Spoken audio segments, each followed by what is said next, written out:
பாப்பா, ஏன் சோகமா இருக்கிற? யானையே, இந்த மாமரத்துல நிறைய மாம்பழங்கள் இருக்கு.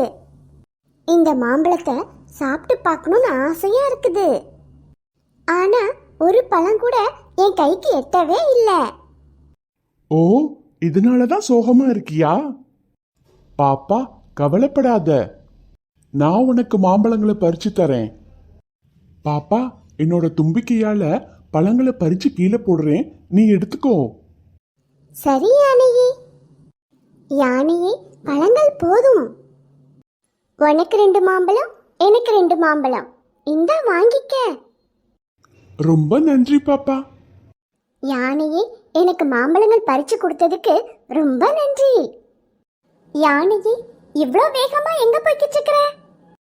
பாப்பா, என்ன ஒரு வேட்டைக்காரன் துரத்தி வந்துகிட்டு இருக்கிறான். அவங்கிட்ட இருந்து தப்பிக்கிறதுக்கு தான் இவ்வளவு வேகமா போய்கிட்டு இருக்கிறேன். யானையே, கவலைப்படாத. அந்த வேட்டைக்காரனை நான் பாத்துக்கிறேன். நீ இந்த பக்கமா ஏதாவது ஒரு புதர்ல போய் ஒளிஞ்சுக்கோ. சரி பாப்பா. அங்கிள், வேக வேகமா எங்க போய்கிட்டு இருக்கீங்க? பாப்பா, இந்த பக்கமா ஒரு யானை வந்ததே, பாத்தியா? எந்த யானையும் இந்த பக்கம் வரலையே அங்கிள். எதுக்காக அந்த யானையை விரட்டுறீங்க? பாப்பா, அந்த யானை என்னோட கரும்பு காட்டுக்குள்ள புகுந்து 4-5 கரும்பு உடைச்சு சாப்பிட்டுருச்சு. இந்த குச்சியை வச்சு 2 போடு போட்டாதான் பயந்துகிட்டு அந்த யானை என் காட்டு பக்கமே வராது. அங்கிள், கவலைப்படாதீங்க. அந்த யானைய நான் எங்கேயாவது பார்த்தா உங்ககிட்ட வந்து சொல்றேன். ரொம்ப நன்றி பாப்பா. அதுவும் அந்த கரும்பு காட்டுல தான் நான் வேலை செஞ்சுக்கிட்டு இருப்பேன். நீ யானைய பார்த்த உடனே என்கிட்ட சொல்லிடணும். பாப்பா, தந்திரமா பேசி அந்த வேட்டைக்காரங்கிட்ட இருந்து என்னை காப்பாத்திட்ட. நீ மட்டும் சரியான நேரத்துக்கு வரலனா அந்த வேட்டைக்காரன் குச்சியாலே என்ன அடிச்சிருப்பான். நீ எனக்கு செஞ்ச உதவிய என்னைக்கும் மறக்க மாட்டேன். யானையே, அன்னைக்கு எனக்கு பிடிச்ச மாம்பழங்களை பறிச்சு கொடுத்த. இன்னைக்கு நீ கஷ்டப்படும் போது உனக்கு உதவி செய்யாம விட்டுருவேனா? நான் உன்னை ரோட்டுக்கிட்ட இறக்கி விட்டுறேன், நீ பத்திரமா வீட்டுக்கு போ. பூனை குட்டிகளுக்கு ஒரு மிளகாய் பஜ்ஜி கிடைத்தது.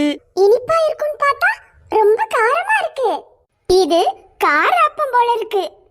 போன வாரம் சுவையான அப்பம் கிடைச்சது. நம்ம 2 பேருக்கும் சரி சமமா பங்கிட்டு தரேன்னு சொல்லி ஏமாத்தி அந்த குரங்கு எல்லா அப்பத்தையும் சாப்பிட்டுருச்சு. இந்த கார அப்பத்தை குரங்கு கிட்ட கொடுத்து இனிப்பு அப்பன்னு சொல்லி ஏமாத்திடலாம். குரங்கி, நாங்க வர்ற வழியில எங்க 2 பேருக்கும் ஒரு இனிப்பு அப்பம் கிடைச்சது. பூனைக்குட்டிகளா, அந்த இனிப்பு அப்பத்தை என்கிட்ட கொடு. இந்த தடவை சரிசமமா பங்கு போட்டு உங்க 2 பேர் கையிலையும் கொடுத்துடுறேன். விளையாடி முடிச்சிட்டு வந்து எங்க அப்பத்தை வாங்கிக்கிறோம். ரொம்ப நல்லதா போச்சு. இந்த அப்பம் முழுசையும் நானே சாப்பிட்டுட்டு இந்த இடத்த விட்டு ஓடியே போயிடுவேன். இந்த அப்பம் என்ன இவ்வளவு காரமா இருக்கு?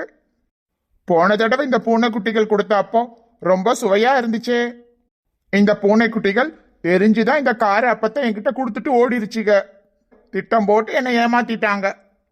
முதல்ல இந்த கார அப்பத்தை தூக்கி எறிஞ்சிட்டு வாழைப்பழத்தை சாப்பிட்டாதான் என் காரம் குறையும். சிட்டி, என்ன இப்படி விழுந்து கிடக்க? சிட்டியோட கால் சோபா கடியில மாட்டிக்கிருச்சு. அது கால்ல சின்ன காயம் பட்டிருக்கு. லேசா ரத்தம் வருது. சிட்டி பாவம், ரொம்ப வலிக்குது போலயே. ஆண்டி, நான் வேணும்னா சிட்டிய என் சைக்கிள் முன்னாடி ஒரு பாஸ்கெட் இருக்குல்ல, அதில் உட்கார வச்சுட்டு வெட்னரி டாக்டர் போய் பார்க்கவா? ஆனி, இதுவும் நல்ல யோசனையா தான் இருக்கு. சிட்டிக்கு இது நல்ல கம்ஃபர்டபுளா இருக்கு. சிட்டிக்கு பெரிய காயம்லாம் இல்லையா, ஆயின்மெண்ட்டும் கொடுத்துருக்காரு. ஆனி, ரொம்ப நன்றிம்மா. அம்மா, நாளையிலேருந்து நான் சைக்கிள் கற்றுக்க போகிறேன்.